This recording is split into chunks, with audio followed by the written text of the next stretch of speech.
Oke guys, balik lagi di channel YouTube Jago Pajak bersama gue Reza. Kali ini gue akan bahas tentang melanjutkan pembahasan tentang Omnibus Law.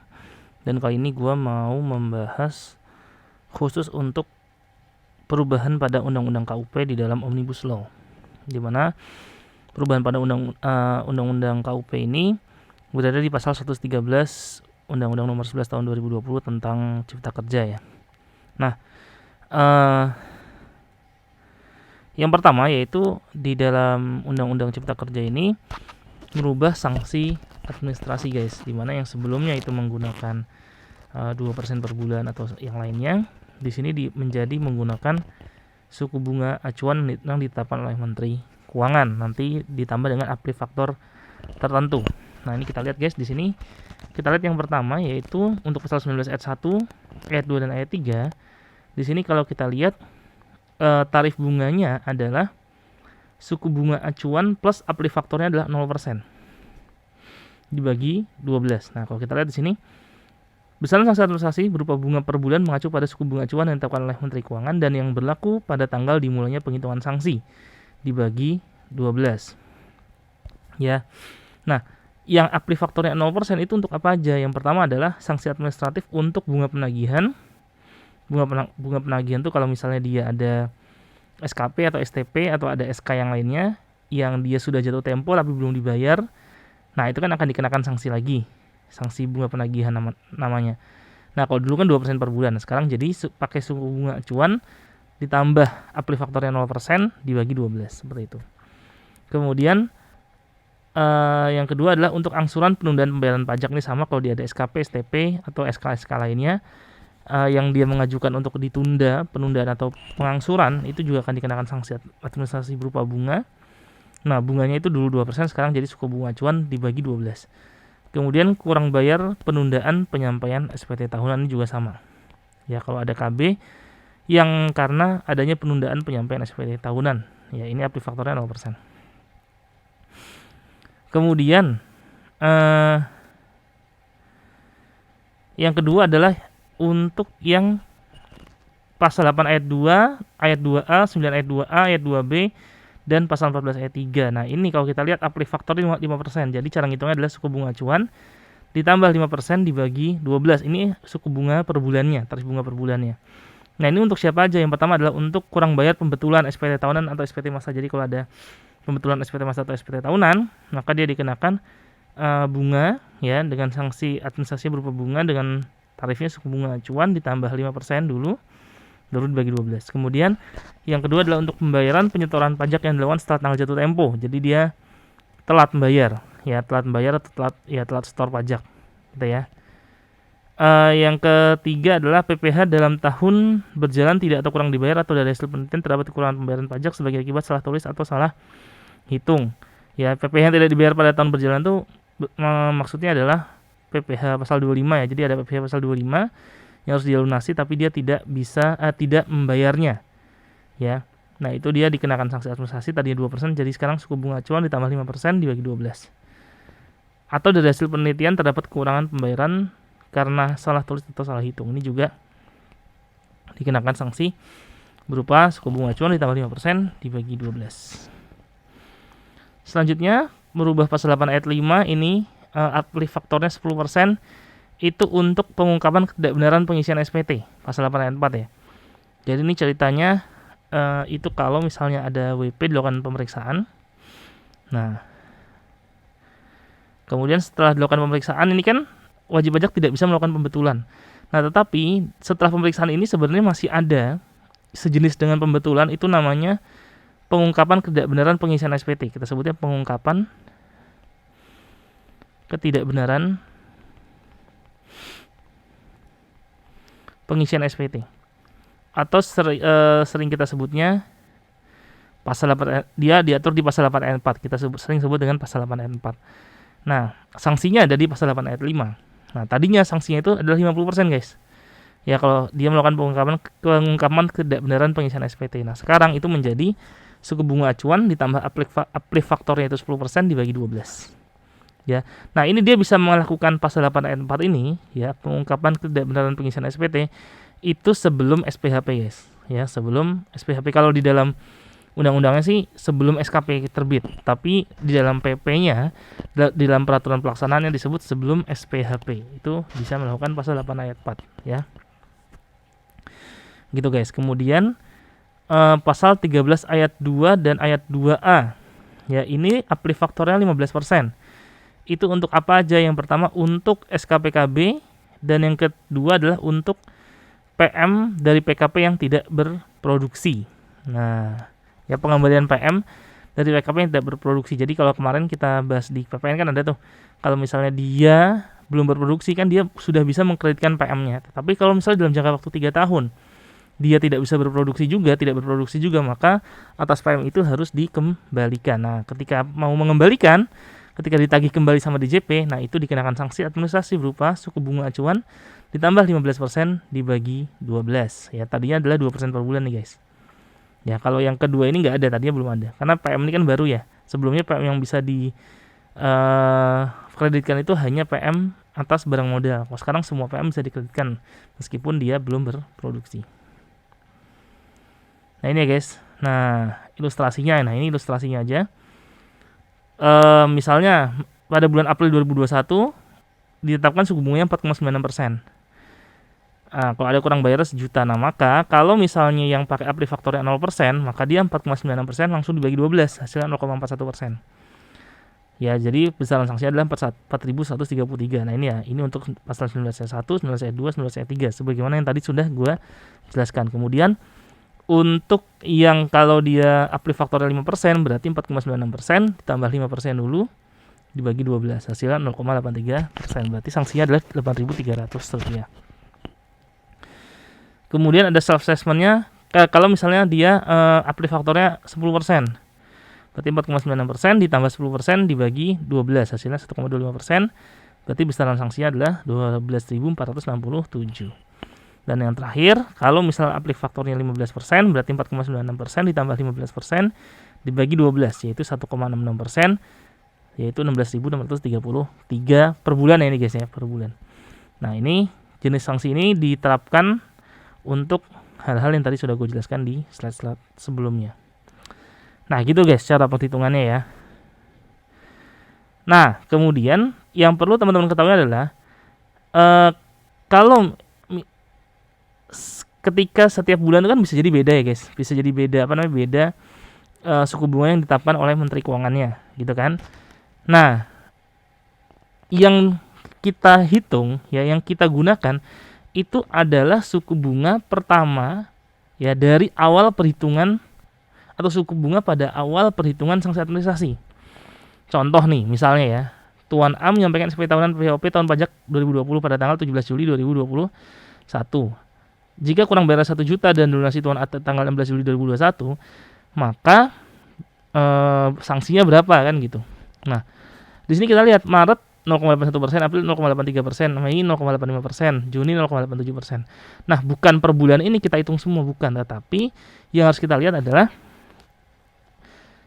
perhitungan sanksi atas keterlambatan pembayaran kurang bayar 1 juta ini, itu kita ngitungnya dari bulan apa. Nah kan kalau kita lihat di sini sanksi administrasi terkait dengan hal ini ya, ini kan kurang bayar ya karena dia terlambat bayar, itu dihitung dari jatuh tempo pembayaran. Nah jatuh tempo pembayaran SPT tahunan PHOP itu kapan? Yaitu adalah pada saat sebelum pelaporan ya, sebelum pelaporan SPT tahunan PHOP. Nah berarti sebelum pelaporan berarti maksimal adalah di tanggal 31 Maret 2021. Maksimal 31 Maret 2021. Nah, berarti sanksinya itu kita mulai dari 1 April. Itu sudah mulai dihitung sanksi. Berarti dari April sampai Juli. Sampai 16 Juli berarti ada 1 bulan, 2 bulan, 3 bulan plus 16 hari, berarti 4 bulan ya, karena bagian bulan dihitung 1 bulan. Nah, kalau di sini kita lihat yang kita gunakan apakah 0,83, 0,85, 0,87 atau 0,89. Nah, yang kita gunakan adalah di bulan pertama dimulainya sanksi tersebut, perhitungan sanksi tersebut berarti di bulan April. Nah, berarti sanksinya, suku bunga sanksinya itu kita pakai yang di bulan April 0,83%. Nah, karena dia telah 4 bulan berarti 0,83% dikali 4 bulan dikali 1 juta. Hasilnya adalah 8.300 dikali 4 bulan berarti 33.200. Berarti sanksi administrasinya berupa bunga Rp33.200. Ini dia apply faktorial 5% ya guys.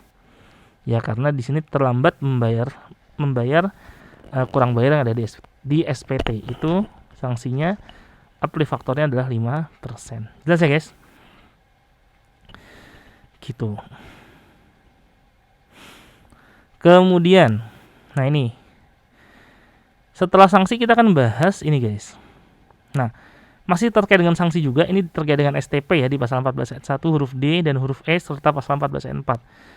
Nah, dalam hal pengusaha atau pengusaha kena pajak, dia pengusaha itu telah dikukuhkan sebagai PKP tetapi tidak membuat faktur pajak atau terlambat membuat faktur pajak. Atau pengusaha telah dikukuhkan sebagai PKP tetapi tidak mengisi faktur pajak secara lengkap sebagaimana dimaksud pada pasal 13 ayat 5 dan ayat 6 Undang-Undang PPN dan perubahannya, kecuali kalau dia nggak menyantumkan identitas pembeli barang kena pajak atau penerima JKP serta nama dan tanda tangan sebagaimana dimaksud pada pasal 13 ayat 5 huruf B, huruf G Undang-Undang PPN 84 dan perubahannya dalam hal penyerahan ini dilakukan oleh pedagang eceran. Nah, jadi hanya boleh pedagang eceran yang tidak menyantumkan tadi guys. Nah, tadinya terkait dengan perbuatan ini itu dikenakan sanksi denda 2% dari DPP. Ya, jadi bukan 2% per bulan ya, tapi 2% dikali dasar pengenaan pajak PPN-nya, DPP PPN. Ya, DPP-nya berapa yang tidak dilaporkan tadi atau yang tidak dibuat faktur pajak dikali 2% itu sanksinya. Tetapi sekarang dirubah di Undang-Undang Omnibus Law dirubah menjadi 1%, diturunin menjadi 1%. Jelas ya, guys? Kemudian untuk pasal 8 ayat 3 ya, ini pengungkapan ketidakbenaran perbuatan. Ini ceritanya adalah kalau WP dia sudah dilakukan pemeriksaan bukti permulaan terkait dengan tindak pidana di bidang perpajakan ya. Pemeriksaan bukti permulaan. Tetapi dia belum penyidikan ya, dia belum penyidikan.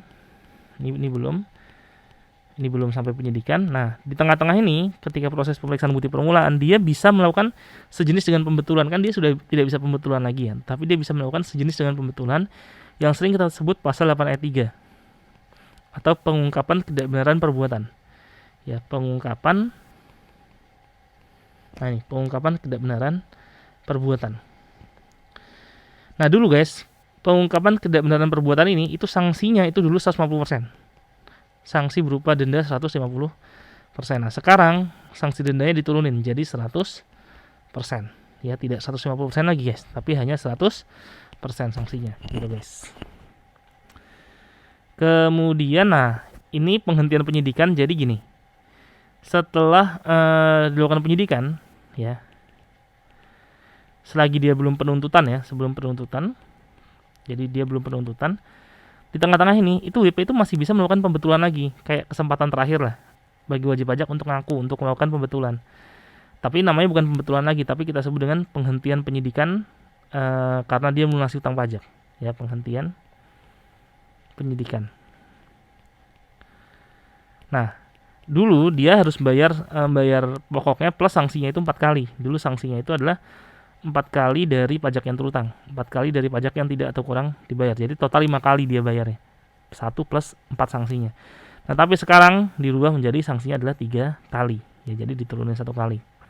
Jadi sanksinya 3 kali plus dia harus bayar pokoknya juga. Ya, jadi 4 kali lipat lah dia bayarnya. Gitu, guys. Tapi dulunya malah 5 kali lipat karena sanksinya aja 4 kali dulu ya, gitu. Selanjutnya juga imbalan bunga juga dirubah guys. Kalau dulu imbalan bunga kan 2% per bulan. Nah, sekarang dia pakai suku bunga acuan dibagi dengan 12. Semua imbalan bunga sekarang suku bunga acuan dibagi dengan 12. Ya pakai suku bunga acuan yang ditetapkan oleh Menteri Keuangan juga. Karena ini menyamakan dengan sanksi administrasi ya. Karena sanksi administrasinya dirubah jadi suku bunga acuan dibagi 12, tentu imbalan bunga yang harus diberikan oleh DJP itu juga menjadi suku bunga acuan dibagi dengan 12 atau menggunakan suku bunga yang ditetapkan oleh Menteri Keuangan. Gitu ya guys. Nah, kalau imbalan bunga itu dikeluarkan untuk apa aja nanti bisa baca di bisa nonton di channel YouTube Jago Pajak di materi tentang KUP. Nanti jelas di situ imbalan bunga itu diberikan pada saat apa saja gitu guys.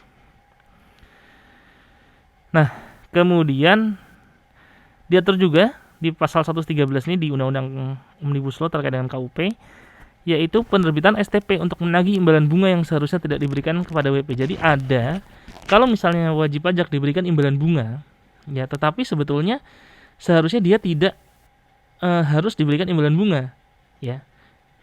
Nah, itu akan diterbitkan STP untuk menagih imbalan bunga tersebut. Seperti itu ya. Jadi harus di DJP bisa menerbitkan STP seperti itu. Sebelumnya tidak diatur seperti ini, ya. Jadi ini gunanya untuk memberikan kepastian hukum dan kemudahan administrasi atas penagihan atas imbalan bunga yang seharusnya tidak diberikan kepada wajib pajak yang selama ini pengaturannya belum jelas. Jadi selama ini pengaturannya belum jelas. Nah, sekarang kita terbitkan STP untuk menagih imbalan bunga yang seharusnya tidak diberikan tersebut. Kemudian, nah, kalau ada SKPLB terlambat diterbitkan, jadi kan SKPLB itu kan harus diterbitkan maksimal adalah 1 bulan ya. Maksimal kalau misalnya dia SPT-nya LB, SKPLB itu diterbitkan maksimal 12 bulan sejak SPT yang disampaikan. Nah, 12 bulan sejak SPT disampaikan. Jadi ketika SPT disampaikan, 12 bulan setelah itu harus diberikan, harus ada SKP-nya lah, entah SKPLB atau SKPKB dan seterusnya. Yang penting ada SKP-nya. Nah, ketika SKP-nya itu terlambat diterbitkan, maka wajib pajak juga diberikan imbalan bunga sebesar tarif bunga per bulan yang ditetapkan oleh Menteri Keuangan. Itu ya. Jadi tadi pakai suku bunga, acuan dibagi dengan 12. Sebelumnya dia pakai 2%, guys. Seperti itu. Kemudian, nah, kalau misalnya WP itu melakukan pengungkapan, ya baik pengungkapan ketidakbenaran perbuatan maupun penghentian penyidikan, ya, maka wajib pajak tidak dapat diberikan imbalan bunga, ya. Maka dia tidak dapat diberikan imbalan bunga. Pertimbangannya adalah karena wajib pajak dengan kemauan sendiri mengungkapkan ketidakbenaran perbuatannya atau mengajukan penghentian penyidikan, maka secara substansi dia menyatakan dirinya bersalah melakukan perbuatan tersebut, ya, merasa bersalah melakukan perbuatan yang diindikasikan sebagai tindak pidana perpajakan dan minta ampun dan meminta pengampunan, sehingga tidak diberikan imbalan bunga dalam hal terdapat pengembalian kelebihan pembayaran sebagai tindak lanjut dari penghentian pemeriksaan bukti permulaan atau penyidikan tersebut. Jadi karena dia, ya tentu karena dia sudah ngaku salah karena ada indikasi tindak pidana di bidang perpajakan, tentu ketika dia meminta pengampunan, tentu kita tidak bisa memberikan imbalan bunga juga kepada si wajib pajak, seperti itu. Kalau misalnya ada LB-nya ya. Kemudian, nah, diatur juga di pasal 113 ini terkait dengan SPT menjadi pasti dalam 5 tahun. Jika dia tidak diterbitkan SKP. Jadi kalau misalnya dia selama 5 tahun dia tidak diterbitkan SKP, maka dia sudah daluarsa, dia sudah selesai, dianggap benar, menjadi pasti. Dulu kata-katanya hanya sampai sini, guys, hanya sampai sini. Tetapi di Undang-Undang Omnibus Law ditambahin, kecuali WP melakukan tindak pidana di bidang perpajakan. Nah, ini jadi udah nggak ada dispute lagi ya. Zaman dulu soalnya ada dispute. Karena ketika WP itu melakukan tindak pidana di bidang perpajakan, itu harusnya daluarsanya 10 tahun. Tapi apabila tindak pidananya itu berkaitan dengan SKP, itu pernah ada gugatan pra-peradilan ke DJP. Dia bilang nggak bisa 10 tahun, dia harusnya 5 tahun dong. Karena kan SPT itu menjadi pasti setelah 5 tahun. Ya, bukan 10 tahun, meskipun dia terkait dengan tindak pidana di bidang perpajakan ya. Nah, itu ada protes atau ada gugatan pra-peradilan yang diajukan oleh wajib pajak. Nah, makanya diberikan kepastian di sini. SPT itu menjadi pasti dalam jangka waktu 5 tahun selagi dia tidak diterbitkan SKP, kecuali WP melakukan tindak pidana di bidang perpajakan. Jadi kalau dia melakukan tindak pidana di bidang perpajakan, maka jangka waktu 5 tahun ini tidak ada. Jadi menjadi 10 tahun ya. Daluarsanya tindak pidana di bidang perpajakan. Selanjutnya, nah ini aturan di pasal 13 ayat 5 dan 15 ayat 4 dihapus, di mana dulu itu ada pengaturan bahwa kalau misalnya wajib pajak itu pidana dengan tindak pidana di bidang perpajakan, maka tetap dapat diterbitkan ketetapan pajak. Nah, sekarang udah tidak ada, karena ini pada dasarnya sulit dilaksanakan peraturan ini oleh DJP. Ya. sehingga mendingan dihapus saja. Ya, jadi kalau sudah dipidana ya udah pidana. Ya, karena kan dipidana itu nanti ada sanksi dendanya juga kan. Nah, jadi dipidana saja, tidak diterbitkan SKP lagi, tidak diterbitkan ketetapan pajak lagi. Kalau dulu enggak. Jadi dia ketika sudah dipidana, dia tetap diterbitkan SKP, bisa tetap diterbitkan SKP seperti itu. Sekarang dihapus ya. Pasal 13 ayat 5 ini dihapus. Selanjutnya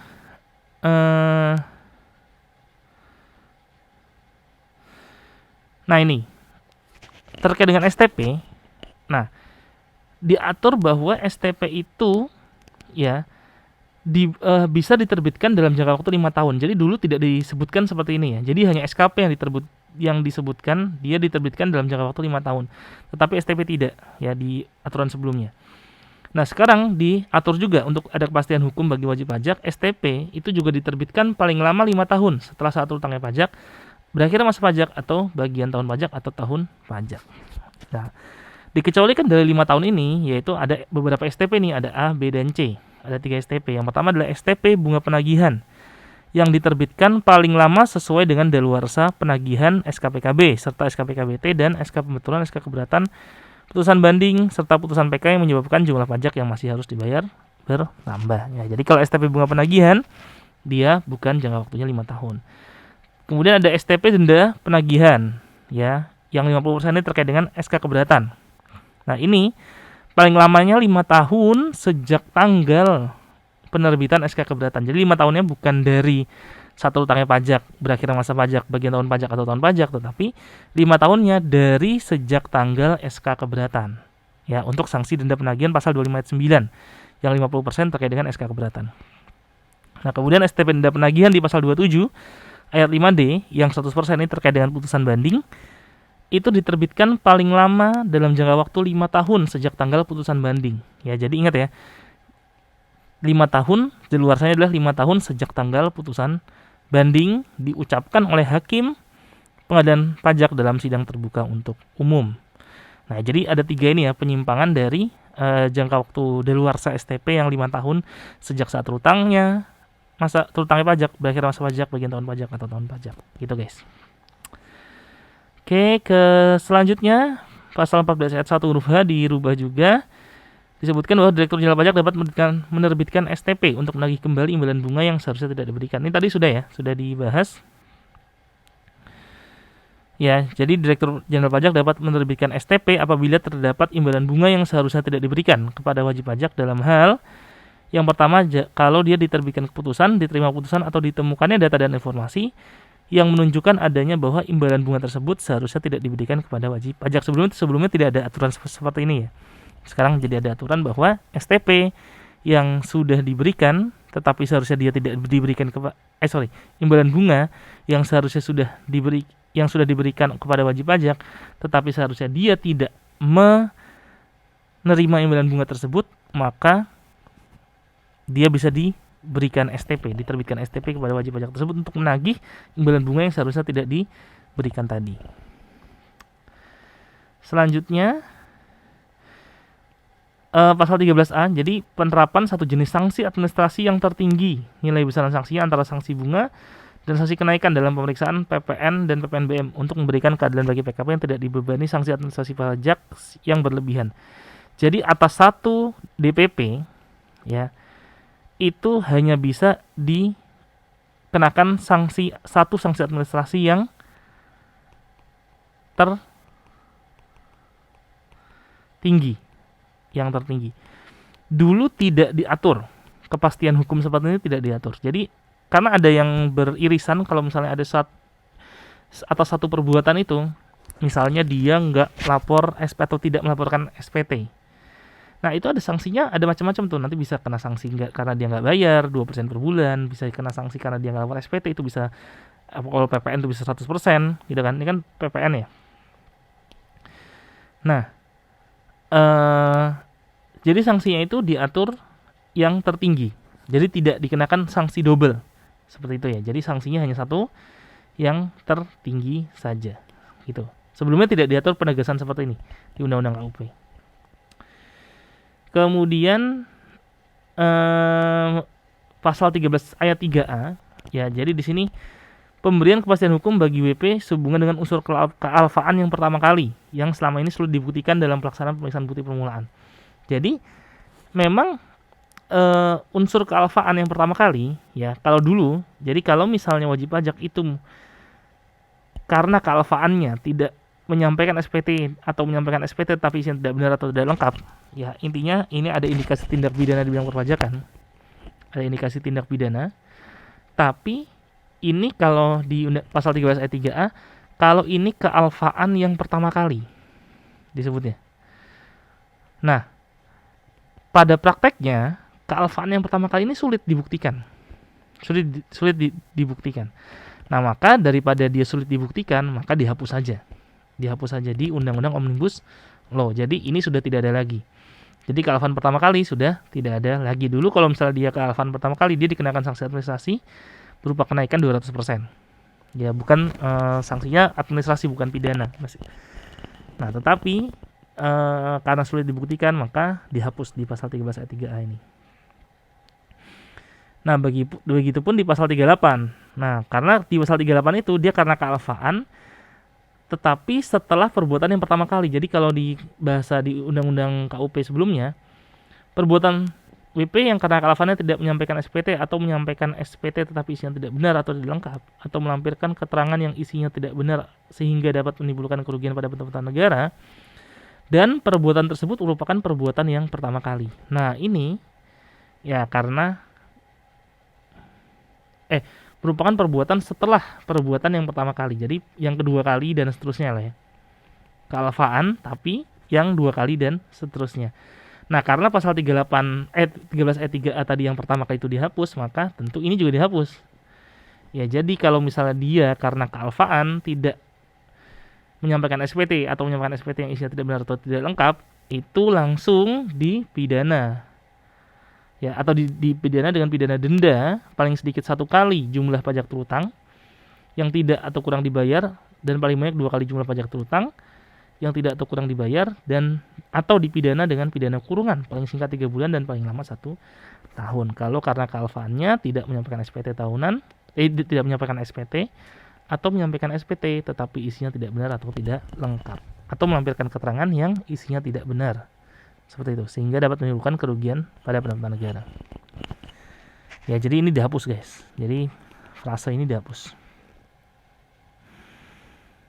Dan terakhir di pasal 113 ini di Undang-Undang KUP juga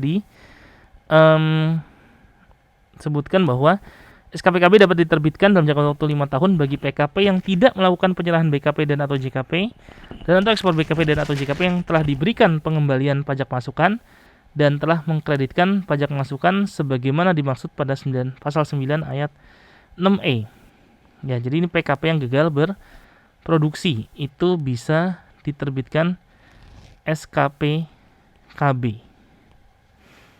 Ya, SKPKB atas PKP yang tidak melakukan penyerahan BKP dan atau JKP, dan untuk ekspor BKP dan atau JKP yang telah diberikan pengembalian PM. Jadi kalau ada pengembalian PM atau dia telah mengkreditkan PM tetapi dalam jangka waktu 3 tahun dia tidak berproduksi juga, maka dia bisa diterbitkan SKPKB tentu berdasarkan hasil pemeriksaan. Ini juga beda guys ya sama yang tadi. Jadi ada yang mirip sebenarnya tadi di STP ya. Di STP itu ada yang mirip.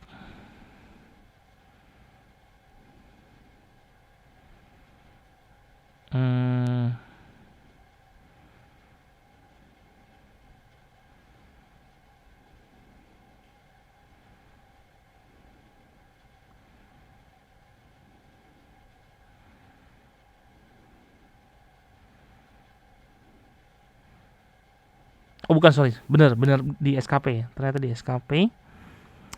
Jadi tadi sebenarnya itu ada di, tadi sudah sempat dibahas di